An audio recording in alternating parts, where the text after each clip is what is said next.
Nascida no Brasil, a Umbanda conta hoje com cerca de 500 mil de seguidores. Seus líderes são o pai de santo, Babalorixá, ou a mãe de santo, Ialorixá. Seu lugar de reunião é o terreiro e o seu livro sagrado é a natureza. Não existe uma tradição escrita. A minha entrevistada de hoje é a mãe Almerinda. E o nosso programa é um oferecimento da Starret, que apoia um papo de qualidade. Então, seja muito bem-vindo ou bem-vinda ao Louco por Saber Religiões.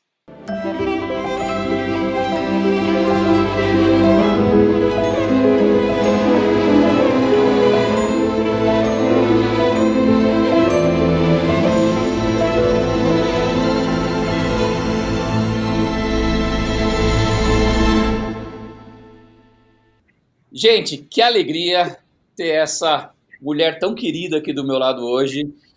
Eu a conheci numa viagem para Israel, fomos juntos para Israel. Quando eu a conheci pela primeira vez, ela não estava com essa indumentária maravilhosa que ela está hoje. Ela estava paisana, vamos dizer assim. E aí ela me falou, ela é casada com o bispo, o Dom Jorge é anglicano, né? Com o bispo anglicano. E aí o bispo falou assim para mim, o Dom Jorge falou assim para mim, ela tem uma outra religião. Como ela estava com o coque assim fechadinho, vestidinho, eu falei, da Assembleia de Deus, fácil, essa aqui eu matei fácil, né? E aí ela falou, não, eu sou mãe de santo. Eu falei, gente, que oportunidade de eu aprender mais sobre uma religião que eu desconheço e que principalmente muitos cristãos protestantes evangélicos têm muito preconceito, né? E é triste isso. Eu tenho falado em todos os vídeos aqui que a gente não tem que tolerar, a gente tem que respeitar as pessoas e entender que cada um vai enxergar Deus de sua maneira. Então, hoje é dia de aprender sobre Umbanda e a gente vai ver, quebrar alguns mitos e tudo mais. Minha querida, primeiro de tudo, muito obrigado pela sua presença aqui. Quem agradece sou eu, é um prazer. E nós vamos fazer o seguinte, antes da gente começar e eu te fazer a primeira pergunta, eu vou fazer uma audiodescrição. O que é isso? Vou dizer como é que eu sou, onde eu estou, porque muita gente que nos segue, eles são deficientes visuais. Então, ajuda eles a entenderem, ouvindo como é que a gente é, tá bom? Então, bem, gente, eu tenho essa pele, eu chamo de morena clara, mas porque eu, sei lá, eu sei que eu sou moreno, né? Isso, meu cabelo é grisalho, eu estou com uma camiseta preta hoje, para variar, do Louco por Viagens, para fazer o meu merchan. Estou na varanda da minha casa aqui, cenário que eu sempre uso. Mãe Almerinda, fala um pouco da senhora. Eu sou negra, né? Eu sou Ialorixá, eu uso guias, estou de roupa branca e eu estou assim me localizando no espaço. Eu estou em Salvador, no bairro do Resgate, Bahia, Brasil. E tá com uma roupa branca e uns colares bonitos, né? As guias, são chamadas de guias, são colares coloridos. E um óculos bonito também. E um turbante branco, né? Um turbante branco. Um turbante, Legal, muito bom, então. Mãe Almerinda, vamos lá as perguntas que todos estão respondendo. E é interessante saber que eu estou muito curioso também. Como nasce a sua religião? A minha religião, a Umbanda, ela nasceu de uma forma muito bonita, né? Porque foi através de um médium chamado Zélio Fernandino de Moraes, que morava no Rio de Janeiro, adoeceu e procurou o espiritismo. Lá ele acabou incorporando a entidade, foi discriminado, e a entidade que ele havia incorporado, que era um preto velho, depois deu lugar a um caboclo, que é o Caboclo das Sete Encruzilhadas, que fundou essa religião Umbanda. Então ele prometeu, o caboclo, no caso, prometeu ao médium que no dia seguinte essa religião que estava sendo fundada, ela não teria preconceito com ninguém, porque no caso do espiritismo, eles disseram que não aceitavam lá espíritos atrasados, né? E aí, no caso, o caboclo, no dia seguinte, compareceu à casa desse médium, muitas pessoas foram, e a partir daí nasceu. É uma religião genuinamente brasileira, porque ela junta um pouco do índio, né? Um pouco dos negros, né? E a religião católica, ela pegou a parte do sincretismo com os santos católicos, ela pegou por base da incorporação, ela pegou do espiritismo. tá? E os orixás ela pegou da religião candomblé, que o candomblé também é uma religião. E o candomblé, qual que vem? Alguma delas vem da África diretamente? O candomblé. Tá. Então, apesar de que nós reverenciamos os orixás que vieram da África. Tá. Mas, para a gente, orixá não é uma pessoa. Orixá é força da natureza. Como que eu vejo Iemanjá? Eu vejo através do mar. Se eu quero ver Oxóssi, eu vou à mata. Tá? Se eu quero ver Oxum, eu vou ao rio. Então, essa presença da natureza, os ventos, a chuva, representam orixás. E que ano mais ou menos nasce a Umbanda no Brasil? 1908. Tá, temos 100 e poucos anos aí já, tá bem estruturado. 108 anos. E qual a maior diferença entre Umbanda e Candomblé? Porque é engraçado, porque quando eu falo para pessoas de religião que não conhecem o cristianismo, eles acham que o cristianismo é tudo a mesma coisa, né? Tudo a mesma coisa. É muito interessante isso, né? Eu falo, não, cara, tem um guarda-chuva enorme. Então, no caso, para a gente que é leigo, também acha que é a mesma coisa. E quais as diferenças? É diferente, primeiro, que a Umbanda é brasileira, né? Não trabalha, não faz sacrifícios de animais, então preserva a vida, preserva a natureza, e tudo que é utilizado são grãos, ervas, flores, frutas, e só pratica o amor e a caridade. Jamais na Umbanda irá ser cobrado nenhum trabalho de cura, de ajuda, pelo contrário. A Umbanda ela se propõe a ajudar as pessoas, inclusive em questões materiais, né, de alimentos, de remédios. Já o Candomblé utiliza, né, faz o sacrifício de animais. Tá. Só para deixar claro uma coisa para as pessoas, esse barulho que vocês estão ouvindo é que estão reformando o apartamento de cima da Mãe Almerinda. Mas já vão achar que é coisa de outro planeta. Não, é só uma reforma, gente. Nada mais que uma reforma. Só isso, tá bom? E dentro da nossa agenda, a gente só pode fazer agora isso. Então a gente tem um tutu aí nos ajudando. Bem, sabemos as diferenças. Então, quais os princípios básicos da Umbanda? O amor e a caridade. É o princípio básico, porque a Umbanda ela é a manifestação do espírito para a prática da caridade. Então, o espírito ele só irá se manifestar para realizar qualquer tipo de atividade de caridade. Nada para o mal. Tá, isso para o bem. Muito bom isso. E céu e inferno? Existe céu e inferno para a Umbanda? Eu até tinha anotado aqui assim, céu e inferno são estados de consciência para a nossa religião. Porque a gente não acredita, como no cristianismo, que existe um lugar de tormento, que vai queimar, né? Ou um lugar de descanso eterno. Nós acreditamos que existem espaços acima desse nosso. Então, um pouco abaixo desse nosso, seria, digamos assim, para os espíritos que não evoluíram, que não buscaram o aprendizado, o caminho do bem, e que precisam ainda retornar à Terra para evoluir, aprender e aprender sempre. Já o espaço mais acima, para aqueles espíritos que conseguiram, no decorrer de várias vidas, terem um aprendizado suficiente para seguir evoluindo. Você, sobre essa... Então, já vai emendando com a próxima pergunta esse assunto que é interessante. A vida após a morte. Então, pelo que eu entendi, a reencarnação na Umbanda, isso é fato? Sim. Tá.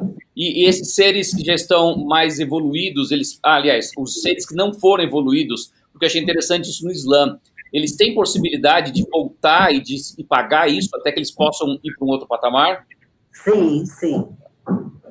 Agora, na passagem, né, você perguntou sobre vida após a morte. A gente dorme aqui e desperta em outro plano, para aprender mais um pouco, retornar, aprender de novo e seguir à frente. Esse é o ciclo. É um ciclo. É engraçado, a gente eu vi aqui já no budismo, no judaísmo né? Esse retorno é interessante no espiritismo, então isso é interessante que essa ideia, né? E pecado, o que é o pecado na Umbanda? Eu também aqui anotei. Deus sempre nos dá a oportunidade de rever aquilo que a gente fez de errado. Então, pecado para a gente é prejudicar a si mesmo ou alguém. Isso é lindo, né? E isso nos tira da conexão com Deus também, com certeza. Nos tira, com certeza. Isso. Então, assim, falou em pecado, é aquela condição no qual você sabe que você está prejudicando a si mesmo, lógico, porque quando você prejudica os outros, a consequência é sua. É a lei do retorno. Uhum. Você não pode plantar chuchu e querer colher abóbora. Você plantou chuchu, vai colher chuchu. Isso é fato. Uma pergunta interessante que todo mundo tem falado aqui. Quem é Jesus para a Umbanda? Olha, Jesus, a gente, no sincretismo, a gente chama de Oxalá, porque nós temos Deus. Uhum. Deus, para a gente, é Olorum, o Zambi ou Olorum, que é o Deus Supremo, já que a nossa religião é monoteísta, né? Em outras religiões se chama Jeová, Alá. Alá. Jesus, que a gente no sincretismo apresenta como Oxalá, ele é um mestre que nos trouxe ensinamentos. E esses ensinamentos é que irão nos ajudar a trilhar o caminho da evolução. Ele mesmo disse, eu sou a luz. Quem me segue não andará nas trevas. Então, para a gente, Jesus é luz. É o Senhor, é um mestre. E você falou desse Deus Supremo, então, para a Umbanda, Jesus não é considerado filho de Deus. Ele é um espírito de luz que vem... Todos nós somos filhos de Deus. Uhum. Né? Agora, Deus é Zambi Olorum. Tá.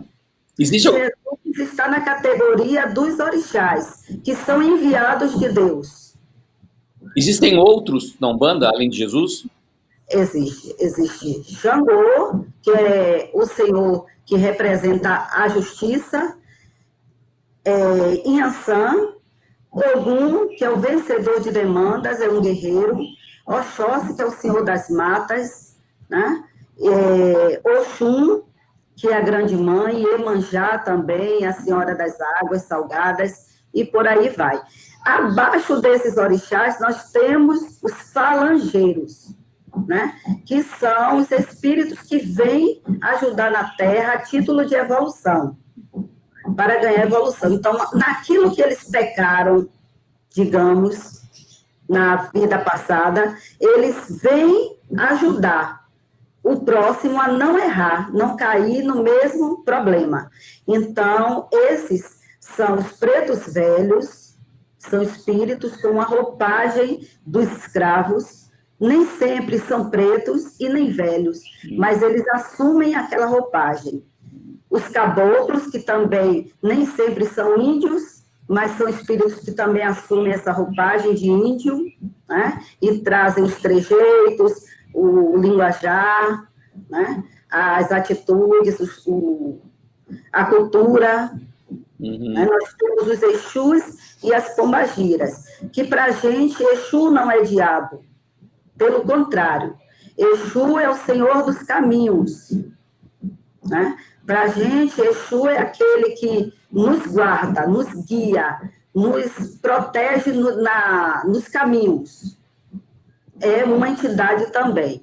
Então, jamais na nossa religião, Exu vai ser visto como um espírito que a gente possa pedir para ele prejudicar alguém, de maneira alguma. Pelo contrário, é pedir proteção.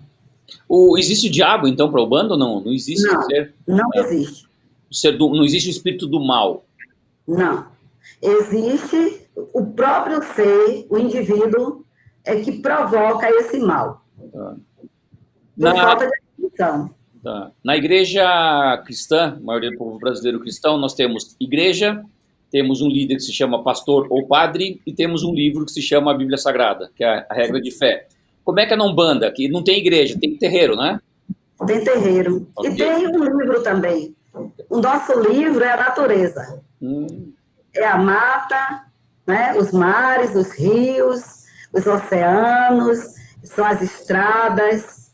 As primeiras experiências de fé que a gente tem contato, ou a gente aprende, são que a gente chama de paganismo, né? E, na realidade, está certo e errado ao mesmo tempo. Certo no sentido que paganismo é aquilo que vem do interior, da roça, né? Da natureza, então nisso nós estamos certos. Mas aí a gente acabou usando o paganismo como tudo que era de ruim. Não, não é bem assim, né? Vamos devagar com a coisa. Então é muito ligado isso também, né? Tem muito conhecimento do paganismo, dessas coisas da natureza. Porque assim, a natureza, para a gente, existe um trabalho todo de preservação. Porque no dia que não tivermos mais o mar, os rios, os lagos, as florestas, acabou a nossa religião. Porque o contato maior, o nosso livro de verdade, é a natureza. Legal. E vocês, assim... E como, por exemplo, aí eu falei que tinha pastor, no terreiro a gente tem o pai de santo e a mãe de santo. É isso, são os Babalorixá ou Babalorixá. Tá. E existe diferença hierárquica entre vocês? Existe. Existe porque hierarquia, até espiritual, existe. Né? Então, aqui nós temos Ialorixá, nós temos médiuns com feitura no santo, nós temos médiuns de desenvolvimento, porque um médium ele não incorporou naquele momento e de repente ele é colocado para dar atendimento. Ele passa por uma escola. Por isso a nossa casa ela se chama Templo, Escola, Caboclo Tupinambá e Vovó Benedita, porque o médium ele passa um ano estudando as obras de Kardec, porque a base da incorporação está no Espiritismo. Depois ele passa mais 6 meses estudando Umbanda, para que ele possa começar a trabalhar com as entidades dele para dar atendimento. Legal, legal. E como é que é a liturgia? Não sei se que nome usa no terreiro. Lá na igreja, assim, canta música e depois o pastor prega. Na minha, pelo menos, né? Na missa a gente tem toda uma liturgia. Como é que é a liturgia na Umbanda? A gente chega lá, senta no terreiro, tem cadeira, ou vai no chão? Como é que funciona? A parte da consulência, né, que são os consulentes. No nosso caso, a gente não chama de cliente, porque ninguém vai lá pagar nada. Então, são consulentes, irão se consultar com as entidades, né, que não dão diagnóstico, mas dão passes com ervas, existem as cadeiras. E no caso dos médiuns, existe uma gira, é uma corrente, que são elos formados por pessoas que dançam no sentido horário, depois anti-horário, para que ocorra a incorporação. A partir daí, começa a se organizar e chamar os consulentes para o atendimento com essas entidades. E tem algum momento... Bem, tem muita música, que a gente sabe, né? Muita música para tabaco, instrumentos de percussão, né? Isso. Muitos pontos são chamados de pontos cantados, né? São pontos de abertura de gira, pontos para abrir, pontos durante a gira e pontos de encerramento. E existe alguma palavra que é dada por alguém, como assim, um pastor na igreja, um padre, alguém fala alguma coisa? A gente utiliza muitos evangelhos. Então, é feito sempre o trecho, a leitura de um trecho do evangelho, é comentado, sempre feito por um médium. Depois desse comentário é que a gente inicia a gira. Legal. Eu vi umas fotos muito bonitas da senhora com as crianças, o trabalho que vocês fazem aí. Então, gente, é o que eu tenho falado todos os dias aqui. Cada um vai sentir Deus da sua maneira, vai achar Deus da sua maneira e vai fazer o bem da sua maneira.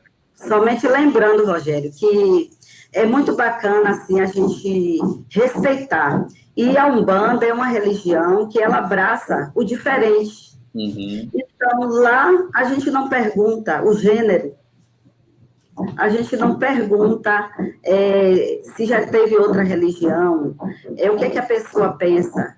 O nosso objetivo é ajudar, receber, contribuir com o outro, sem olhar quem. Porque o nosso lema é fazer bem, faz bem. Então, esse é o nosso objetivo. fazer bem ao próximo. Então, quando a gente abraça, não importa a atitude, o que é que a pessoa é lá fora. O que importa é que é um ser humano, é uma criatura que foi criada por Deus, igualzinho a você, não tem diferença. Então, a gente precisa respeitar. Por isso que eu já vou dizer aquela palavra que você me perguntou, né? Para definir a religião. Essa é a minha última pergunta. Como definir a sua religião em uma palavra? Uma palavra. Então, assim, eu vejo a Umbanda como a religião do respeito ao diferente. Eu não me preocupo com o que o outro é. Eu me preocupo com o ser e não com o ter. Tem uma historinha, né, que Dom Jorge me conta sempre, que ele estava na igreja celebrando, que ele celebrou durante mais de um ano na igreja do Rosário dos Pretos, é uma das igrejas mais famosas aqui de Salvador. Então, na hora que o mendigo foi até o altar, na hora da comunhão, que entrega a hóstia e o vinho, aí o mendigo ficou com receio, ficou naquele sentido, vai e volta. E aí ele chamou, o mendigo foi e ele entregou a comunhão. E aí o mendigo, depois chorando, disse para ele que foi a primeira vez que ele tinha recebido a comunhão, porque quando ele chegava perto, todo sujo, as pessoas o tiravam da fila, né? Então, o que a gente está fazendo com essas pessoas que precisam encontrar Deus? Que a gente repense. Que dor, né? Que dor. Eu agora me senti, assim, dolorido com isso, muito, muito. O cara buscando Deus, se alegrando, porque pela primeira vez na vida, para ele fez todo sentido ter aquilo, e as pessoas negavam isso para ele.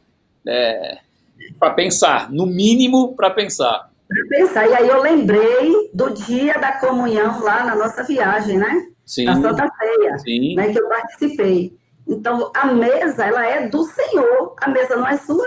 Você sabe que essa foi uma das respostas mais interessantes que eu recebi, porque o que aconteceu, gente? A gente sempre faz essa reunião, e era a primeira vez que eu tinha uma pessoa assim, né? Aí eu cheguei para ela, mãe Melinda, é costume para a senhora lá no seu terreiro ter isso, nós vamos fazer uma ceia. E ela me responde exatamente isso. Gente, a mesa é de quem? A mesa é do Senhor. Então, mais que bem-vindo estar aqui, né? E foi muito gostoso esse tempo, muito gostoso, né? Que legal. E para as pessoas que não sabem o que é Umbanda, Umbanda é uma palavra angolense, que significa curandeiro, ou a arte de curar. Então, isso é Umbanda, e é uma religião genuinamente brasileira. Nasceu no Rio de Janeiro, eu acho que é uma religião que abraça toda uma cultura, porque nós temos outras entidades que trabalham, como baianos, como marujos, e por aí vai. Então, assim, boiadeiros do Cerrado, né? Então, assim, espíritos que precisam evoluir. Então, jamais, dentro do terreiro ou em qualquer outro lugar, uma pessoa irá pedir para prejudicar alguém. Na Umbanda não se faz isso. Muito legal. Eu tenho pedido para os líderes que passam por aqui, existe alguma bênção que vocês dão no final da reunião? Porque a gente sempre tem feito uma oração aqui do bem, cada um tem feito da sua maneira. Existe isso na Umbanda? Existe, sim. Dá para fazer? Dá, sim. Sempre que termina a gira, a gente faz uma oração que diz assim: salve a coroa do nosso Pai Oxalá, salve as 7 linhas de Umbanda, salve todas as entidades e todas as falanges. Que Oxalá permita que a nossa missão de amor e caridade na Terra seja cumprida e que ao término de todos os trabalhos nós estejamos bem, física, mental e espiritualmente. Que assim seja. Amém, amém. Mãe Melinda, muito obrigado. Deus abençoe a senhora, proteja o seu espaço, né? Cuide, mantenha esse coração bom que a senhora tem. Esse casamento lindo com Dom Jorge, que é uma das coisas mais interessantes que eu vi na minha vida. Nunca tinha visto um bispo anglicano casando com uma mãe de santo. Foi sensacional isso, né? E eles estão super bem, gente. É um barato eles juntos. É muito engraçado. Os dois colados o dia inteiro. São dois apaixonados e que se respeitam muito. Isso aí que eu usei muito isso, Mãe Melinda, porque entre vocês tem amor. E aí essas barreiras não existem, né? Essas barreiras não existem, né? Mas, assim, é justamente isso que a nossa religião prega. O respeito. Agora mesmo nós estamos numa campanha arrecadando alimentos, né, para a igreja. Né? Então, a gente se une com o mesmo objetivo, que é o amor, é a prática da caridade, isso é que importa. Isso, fico feliz em saber disso. Obrigado. Palavras finais, a senhora quer dizer alguma coisa para o nosso pessoal? Eu peço assim, às pessoas que procurem conhecer as religiões, né? E que enxerguem como a nossa religião enxerga o outro, com amor. Amor é a palavra base para tudo na vida, né? Se você quer andar, ande com amor. Se você está doente, ame. Se você sofre, ame. Perdoe. Faça aquilo que o seu coração entende como certo, que vai dar tudo certo. Se você tem preconceito, já deu tudo errado. É isso aí. Olha, tem um outro olhar. Se dê pelo menos a possibilidade de você ter um outro olhar. Você não precisa concordar, mas é interessante você aprender. É interessante você conhecer e é interessante, principalmente, você respeitar. Gente, diga, mãe linda, por favor. Uma frase, no dia de uma retratação pública que teve no terreiro. Eu disse para uma TV que foi nos entrevistar lá. Eu disse assim, eu não quero ser tolerada, eu quero ser respeitada. Isso aí. E a nossa casa, ela ganhou, eu ganhei o direito de retratação por causa de injúria e difamação com a nossa religião, na justiça, né? E assim, hoje existe lei, e a gente precisa respeitar o outro naquilo que o outro é. Uhum. Empatia, amor, compreensão. Não pode. A gente entrar, invadir terreiro, botar fogo, em nome de Deus, eu acho que está um pouco estranho isso, né? Acho que Deus não faria isso. O juiz perguntou o que eu queria, eu poderia ter pedido dinheiro. Uhum. Eu não quis. Eu pedi uma retratação pública no terreiro. E a senhora, ela teve que ir com os advogados dela, se retratar publicamente. Isso foi filmado, passou em várias redes de televisão, saiu em vários jornais. Então, assim, poderia ter evitado, né? Então, que a gente possa compreender que é direito de todos escolher a sua fé, seguir o seu caminho, aceitar a profissão de fé que você faz diante do Deus da forma que você crê. Uhum. E esse é o meu maior desafio aqui nessa série de programas, poder criar respeito pelas religiões. E acho que o que Deus tem me pedido é para fazer isso e juntar todo mundo e dizer, olha, gente, esse é um caminho. Você é muito diferente. Você é uma pessoa que eu aprendi a respeitar nos 20 dias que passamos juntos. Então, assim, você é uma pessoa diferente, uma pessoa que ama, uma pessoa que tem paciência, uma pessoa que compreende. Rogério, isso é dificílimo de encontrar em nosso planeta. Então, que Deus possa lhe abençoar ricamente nessa sua mentalidade, nessa sua espiritualidade amiga e respeitosa. Com certeza. Já falei que um dia eu vou aí, hein? Me aguarde. Tá bom? As portas estão abertas. Legal. Gente, se você gostou do vídeo, deixa sua curtida, seu comentário, compartilhe ele com seus amigos. É muito importante as pessoas conhecerem sobre religião. Hora de você seguir as minhas redes sociais e as redes sociais da Mãe Almirim estão aqui também. Se você quiser saber um pouquinho mais do trabalho dela, ver os vídeos no YouTube, enfim, tá tudo aqui para você poder se aprimorar um pouco mais sobre o assunto, tá bom? Nos vemos no meu próximo programa, porque afinal de contas, dentro de nós sempre vai existir um louco por viagens. Tchau, tchau.